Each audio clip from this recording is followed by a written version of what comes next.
चलिए दोस्तों, आप सभी का स्वागत है हमारे चैनल econation.edu पर। इस बार हम आपके लिए लेकर आ रहे हैं सेकंड पार्ट, जो मैंने आपको प्रॉमिस किया था इंपॉर्टेंट क्वेश्चंस का second part related to economics. HSC board की बात हो रही है और हम बात करने जा रहे हैं एचएससी बोर्ड के इकोनॉमिक्स के पेपर के बारे में, जिसमें कौन से क्वेश्चंस आ सकते हैं। ओके, इससे पहले भी एक वीडियो पोस्ट किया गया है, वो अगर देखा नहीं होगा तो उसको एक बार जरूर देख लीजिएगा, जिसमें आपके दो क्वेश्चंस कवर हुए थे, answer in brief and distinguish between. अब हम दो और क्वेश्चन कवर करने जा रहे हैं, agree and disagree, and second है हमारा आंसर इन डिटेल। सभी बच्चों को बहुत ज्यादा डर लगा हुआ रहता है कि कौन सा क्वेश्चन आ सकता है, तो ये आपके लिए सजेशंस रहेंगे। और जैसे कि हमारे ओसीएम के सजेशन एंड एसपी के सजेशंस आपके लिए बहुत यूजफुल रहे थे, वैसे ही इको के सजेशंस भी आपके लिए बहुत यूजफुल रहेंगे। तो ये वीडियो अंत तक देखिए, एंडिंग तक देखना बहुत जरूरी है, जिससे आपको पता चल जाएगा कौन से क्वेश्चंस आने वाले हैं। ओके, तो पहले डिस्कस करते हैं अग्री और डिसएग्री के बारे में। बहुत ज्यादा मैं आपको क्वेश्चंस नहीं दे रहा हूं, बहुत ही स्टडी करने के बाद आपको ये क्वेश्चंस दिए जा रहे हैं, जो मिनिमम 5 to 7 क्वेश्चंस आप अगर करके चले जाओगे फॉर द वन क्वेश्चन, तो आपको 101% 80 आउट ऑफ 80 का स्कोर मिल जाएगा। ओके, तो यहाँ पे अग्री एंड डिसएग्री में सबसे पहला हमारा आ रहा है macro and micro economics both are different. Okay, macro economics is different from micro economics. इससे आपके दो क्वेश्चंस कवर हो जाते हैं। अगर डिस्टिंग्विश बिटवीन का अगर एक क्वेश्चन आ जाता है तो वो भी आपका कवर हो जाएगा, एंड एज वेल अग्री और डिसएग्री का भी एक क्वेश्चन कवर हो जाएगा। The second is balance of trade and balance of payment are two different concepts. तो अगर balance of trade and balance of payment का अगर आपको क्वेश्चन आता है तो वो डिस्टिंग्विश बिटवीन में भी आ सकता है और अग्री और डिसएग्री में भी आ सकता है। ओके, तो ये डबल क्वेश्चंस आपका फायदा करेंगे। उसके बाद आ रहा है there are no exceptions to law of DMU.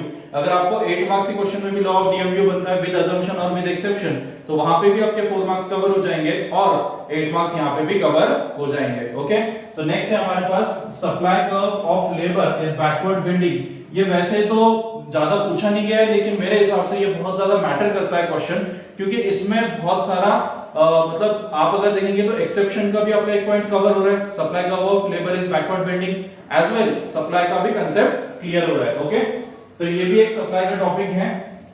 Next हमारे पास है जो आ रहा है यूटिलिटी का। There are many features of utility. Okay, many features of utility अगर आप देखेंगे तो फीचर्स ऑफ यूटिलिटी को आपको सॉल्व करते समय ये समझ में आ जाएगा कि यूटिलिटी के बहुत सारे क्वेश्चंस बनते हैं।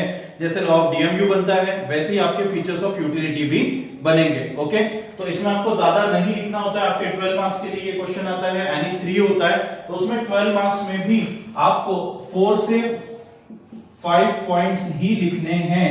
ओके, 4 to 5 पॉइंट्स आप अगर लिख देंगे तो आपको आउट ऑफ स्कोर उसमें मिल जाएगा। Okay, next answer in detail की अगर बात की जाए तो 16 मार्क्स के क्वेश्चन बनेंगे। मैंने आपको पहले ही बोला था कि इकोनॉमिक्स में लास्ट क्वेश्चन जो बनता है वो 16 मार्क्स के लिए बनता है, तो ये 16 मार्क्स अगर कवर करने हैं तो ये क्वेश्चंस आपको करने ही करने हैं। ओके, पहला है law of DMU with its assumption. हमने डीएमयू का एक्सेप्शन पहले ही यहां पे कर लिया है, तो डीएमयू के अगर अजम्पशंस भी आते हैं या एक्सेप्शंस भी आते हैं तो आपका 8 मार्क्स कवर हो जाएगा। ओके, लॉ ऑफ डीएमयू लिखते समय, लॉ ऑफ डिमांड लिखते समय, लॉ ऑफ सप्लाई लिखते समय आपको एक चीज ध्यान रखनी है कि सबसे पहले आप लॉ ऑफ डिमांड को लिखेंगे, डिमांड का डेफिनेशन या सप्लाई का definition, then law of demand. उसके बाद आप उसका टेबल बनाएंगे, टेबल का एक्सप्लेनेशन देंगे, उसके बाद assumption and explanations. Okay, table के बाद आपका चार्ट आएगा, उसका भी एक्सप्लेनेशन आपको लिखना पड़ेगा। Okay, next state law of demand and law of supply. यहां दो क्वेश्चन मिक्स किए मैंने आपके लिए। लॉ ऑफ डिमांड जो है, लॉ ऑफ डिमांड आपको आएगा उसके अजम्पशन या एक्सेप्शन के साथ, वैसे ही लॉ ऑफ सप्लाई आएगा उसके डिमांड सॉरी उसके अजम्पशन या एक्सेप्शन के साथ। ओके, नेक्स्ट थर्ड जो आपका आने वाला है explain price elasticity with its types. Okay, price elasticity को आपके टाइप्स कौन-कौन से हैं, इसका आपको एक 8 मार्क्स क्वेश्चन बनता है।